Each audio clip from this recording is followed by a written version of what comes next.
जय हिंद साथियों। अभी हम लोग उपस्थित हैं एग्जाम टूर चैनल पर और आप देख लीजिए यहाँ पे शिक्षा मंत्री जी का जो शिक्षा मंत्री जी ने जो बात बोली है, जो स्टेटमेंट दी है, उसको जानना चाहिए, समझना चाहिए। जांच हो रही है, अनुशंसा होगी तो रद्द होगी परीक्षा।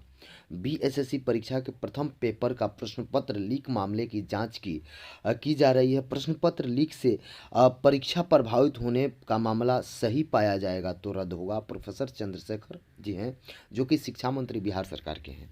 तो इनके बातों को समझिए, इनके बातों से आपको मालूम चलेगा कि अभी जांच चल रही है। यदि जांच में सही पाया गया, अब देखिए इनका क्या सही पाया जाना है इन लोगों का तो अलग होता है। अब इसमें सभी आप लोग देखिएगा, समझिएगा, जानने का प्रयास कीजिएगा। देखिए यहाँ पे थोड़ा सा बात बता दें।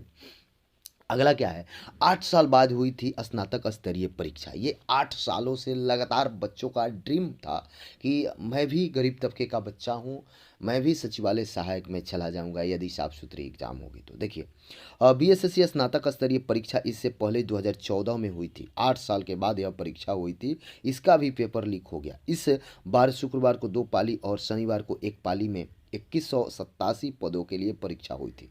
इसमें सचिवालय सहायक के 1360 पद, योजना विकास के लिए सहायक के 125, मलेरिया निरीक्षक के 74, वित्त विभाग में डाटा एंट्री ऑपरेटर के ग्रेड सी के 2, कार्यालय निबंधन सहयोगी समिति का अंकेक्षक के 256 पद और अंकेक्षक के 370 पद थे। देखिए 8 साल बाद हुई है सभी विद्यार्थी का। अब यहाँ पे देखिए परीक्षा भवन में पेपर की फोटो लेने का प्रमाण। जांच में ईओयू ने पाया कि शांति निकेतन जुबली स्कूल की परीक्षा केंद्र में परीक्षा भवन में परीक्षा के दौरान सुपौल के अजय फोटो खींची थी। बड़ी चालाकी के साथ मोबाइल फ़ोन लेकर ये एग्जामिनेशन सेंटर के अंदर चला गया, कैंपस के अंदर घूमा और परीक्षा भवन चला गया। परीक्षा खत्म होने के बाद वह मोतिहारी सुपौल आ गया। ईओयू की टीम ने परीक्षा भवन में लगे कैमरे को देखा तो पता चला कि अजय ने फोटो खींची और पता चला कि पेपर लीक करने में अजय और उसकी भाई कहाँ थे। अब देखिए परीक्षा भवन में वो फोटो खींचा और परीक्षा भवन का कहने का अर्थ हुआ कि हर एक परीक्षा भवन में जहां आप परीक्षक होते हैं, जहां आप लोग बैठते हैं, जहां 25 30 50 जो भी छात्र बैठते हैं, एक एक जैमर, दो दो जैमर, जिस आवश्यकता अनुसार जैमर लगाया जाता है। परीक्षा सेंटर से आप जब बाहर निकलिएगा वहां तक नेट काम नहीं करता है। परीक्षा भवन में कैसे काम कर गया, ये एक प्रश्न चिन्ह इस पर भी उठता है। विद्यार्थी लोगों का लगातार इस पर कमेंट आ रहा है, कॉल आ रहा है, विद्यार्थी रो रहे हैं कि जब परीक्षा भवन से तो इसकी जांच अच्छी तरीक़ा से हो। चलिए एयू के अधिकारी कर रहे हैं, आप लोग विश्वास बनाए रखें। अब देखिए यहाँ पे ध्यान देंगे, पेपर 8:45 बजे लीक की बात करने वाले पहचाने गए। अब देखिए जो पेपर 8:45 में बोल रहे थे वो पहचाने गए। ईओयू की टीम पेपर लीक के उस फोटो को भी जांच कर रही है जिसमें शुक्रवार को 8:45 में लीक होने की बात ट्विटर और फेसबुक पर चल रही थी। जांच टीम ने सूत्रों के अनुसार 8:45 में पेपर लीक होने की बात गलत है, किसी ने छेड़छाड़ कर ऐसा किया। ईओयू की टीम ने उन साथियों की पहचान कर ली है। इधर जिन छात्रों को या परीक्षार्थियों को इस मामले में ईओयू गिरफ्तार करेगी या पकड़ चुकी है, उसे आयोग द्वारा आयोजित होने वाले किसी भी परीक्षा में शामिल होने नहीं दिया जाएगा, यानी उसे आयोग ब्लैक लिस्टेड कर देगी।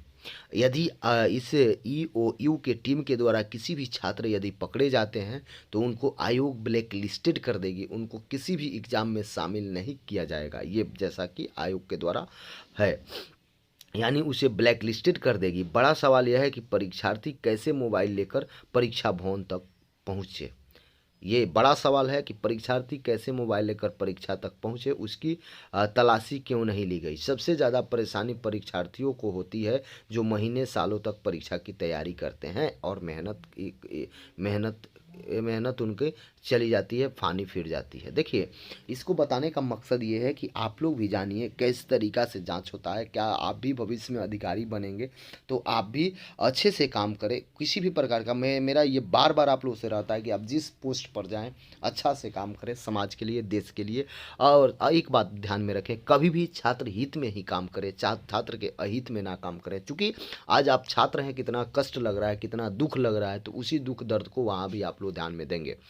आरा में 2 निष्कासित। पेपर लीक मामले में आरा के टाउन स्कूल परीक्षा से बेतिया के छात्र राकेश रोशन को शनिवार को निष्कासित कर दिया गया। निष्कासित छात्र भोजपुर जिले की छात्रा पूजा के साथ प्रश्न पत्र और ओएमआर सीट की अदला बदली कर रहा था। दोनों को निष्कासित कर दिया गया। चलिए ऐसा नहीं करना चाहिए। अब आते हैं, एक हिरासत में गिरफ्तार छात्र होंगे ब्लैक लिस्टेड। बिहार कर्मचारी चयन आयोग द्वारा आयोजित स्नातक स्तरीय प्रारंभिक परीक्षा के पहले दिन शुक्रवार को पहली पाली में प्रश्न पत्र लीक मामले में आर्थिक अपराध इकाई ईओयू की कार्रवाई तेज हो गई है। मोतिहारी स्थित शांति निकेतन जुबली स्कूल से लीक हुआ था। इस सेंटर पर परीक्षा देने वाले छात्र के पेपर का फोटो खींचा और इसे 10:53 से 11:09 के बीच 4-5 दोस्तों के प्रश्न पत्र हल करने के लिए भेज दिया। बीएसएससी की परीक्षा शुक्रवार को 2 पाली में थी। पेपर लीक होने की सूचना के बाद बीएसएससी के चेयरमैन रविंद्र कुमार ने जांच एयू से कराने की बात कही। मोतिहारी में स्थित उस केंद्र के मजिस्ट्रेट के लिखित आवेदन पर शुक्रवार को देर रात ईओयू ने केस 40-22 दर्ज किया। केस दर्ज होने के बाद ईओयू की स्पेशल टीम छापेमारी में जुट गई।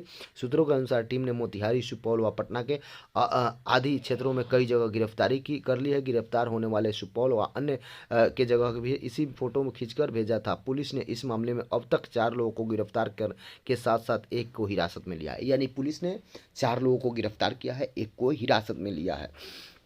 पूछताछ जारी है। गिरफ्तार होने वाले में से 2 सगे भाई और एक इनविजिलेटर स्कूल के शिक्षक ज्योति हैं। चौथे शख्स पकड़े गए 2 सगे भाई का मददगार बताया जा रहा है। सूत्रों के अनुसार परीक्षा के दौरान पेपर लीक होने की बात सामने आई है, इसलिए परीक्षा रद्द होने की उम्मीद कम है। फरार चल रहे अन्य साथियों को गिरफ्तार करने की ईओयू छापेमारी में जुटी है। चलिए देखिए, एयू के आर्थिक अपराध इकाई की टीम लगातार छापे में जुटे हैं। यहाँ पे देखिएगा पेपर लीक